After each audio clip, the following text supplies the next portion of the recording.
Halo, nama gue Didi. Selamat datang di video kedua dari vlog Nulis Bareng Didi. Apa yang akan gue sampaikan di sini adalah berdasarkan pengalaman pribadi gue dalam menulis. Karena gue tidak pernah mengikuti pendidikan formal untuk menulis.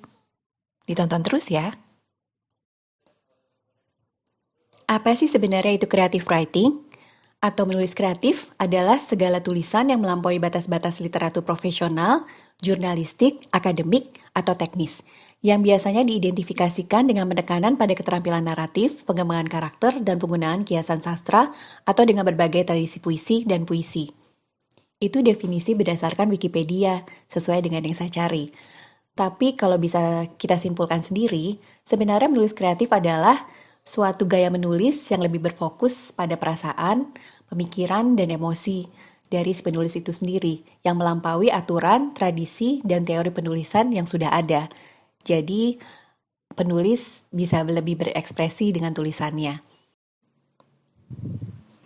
Mungkin akan lebih jelas kalau kita lihat tulisan apa saja yang biasa kita temui yang termasuk ke dalam creative writing. Ada autobiografi, ada biografi, ada literatur untuk anak-anak, ada non-fiksi kreatif atau esai, kemudian ada fun fiction, jurnal, di dalam jurnal ini termasuk blog ya di dalamnya, kemudian ada novelas, novel, kemudian ada novelization, yaitu film yang ditranslatekan menjadi novel, kemudian ada script atau playwriting, kemudian ada puisi, screenwriting, cerita pendek, cerita perjalanan, ada juga literatur untuk remaja. Selanjutnya, bagaimana memulai suatu penulisan kreatif? Yang pertama yang harus kita lakukan adalah memilih topik atau ide. Jadi, misalnya kita memilih suatu topik persahabatan. Kemudian, kita akan mulai menulis satu paragraf mengenai topik tersebut. Dari satu paragraf itu, kemudian akan menjadi 2 paragraf, 3 paragraf, dan seterusnya. Pertanyaan selanjutnya adalah, bagaimana cara mengembangkan satu paragraf? Sebenarnya ada beberapa cara untuk kita bisa mengembangkan satu paragraf. Yang pertama yang bisa kita lakukan adalah melakukan observasi. Dengan kata lain, mengamati apa yang terjadi di sekeliling kita. Kemudian, kita tuliskan apa yang kita lihat, apa yang kita dengar, dan apa yang kita rasakan. Yang kedua adalah melakukan deskripsi dengan menggunakan kelima panca indera kita. Caranya, pilih satu benda, kemudian kita deskripsikan benda tersebut dengan menggunakan kelima panca indera kita.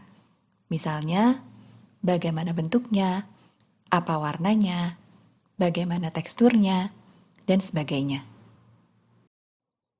Mengingat kenangan. Romantis sekali ya.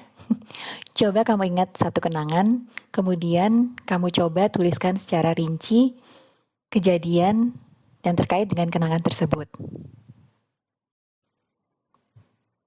Kamu juga bisa berlatih untuk mengembangkan paragraf dengan cara memperhatikan orang asing yang ada di dekat kamu. Coba tulis apa yang mereka lakukan, bagaimana cara mereka berbicara, dan bagaimana mereka berinteraksi dengan orang lain. Bisa juga kamu menuliskan gaya berpakaiannya, atau benda-benda apa saja yang sekarang sedang dibawanya. Dan yang paling penting sebenarnya adalah jangan bosan untuk berlatih. Tulisan yang sempurna tidak akan terjadi dalam satu malam saja, tetapi harus dilatih berkali-kali, karena apabila kita rajin berlatih, maka kita akan menambah kosakata kita, akan bisa memperindah kalimat kita, dan juga bisa merangkaikan kalimat-kalimat tersebut menjadi paragraf yang sempurna. Beberapa hal yang dapat membantumu untuk berlatih menulis. Yang pertama adalah aktivitas menulis di pagi hari, atau yang lebih dikenal dengan morning pages. Caranya adalah begitu kamu bangun tidur, langsung tuliskan minimal 3 halaman apa yang kamu pikirkan saat itu. Jangan berhenti sebelum kamu menyelesaikan 3 halaman tersebut. Cara yang lain adalah dengan menulis jurnal atau blog. Jurnal bisa berupa buku harian. Di situ kamu bisa menuliskan apa yang kamu rasakan saat ini dan apa rencana-rencana kamu di masa yang akan datang. Selanjutnya, update media sosial. Kamu bisa menuliskan status kamu di Facebook atau caption di Instagram sebagai tempat untuk berlatih keahlian menulis kamu. Selain jangan bosan berlatih, ada beberapa hal juga yang bisa mendukungmu untuk menulis. Yang pertama adalah cari waktu yang tepat. Apakah kamu lebih suka menulis di pagi hari atau malah di malam hari? Kemudian, siapkan perangkat yang tepat untuk menulis. Apakah itu laptop, ponsel, atau buku jurnal? Jangan jadikan alasan perangkat menulis untuk kamu tidak berlatih menulis. Yang ketiga adalah tempat atau lokasi. Pilih tempat dan lokasi yang memberikan kamu lebih banyak inspirasi untuk menulis. Kemudian, ada juga faktor musik, penerangan, maupun suasana. Dan jangan lupa, secangkir kopi juga bisa menjadi penyemangat kamu dalam berlatih menulis. Yang terakhir adalah kebiasaan.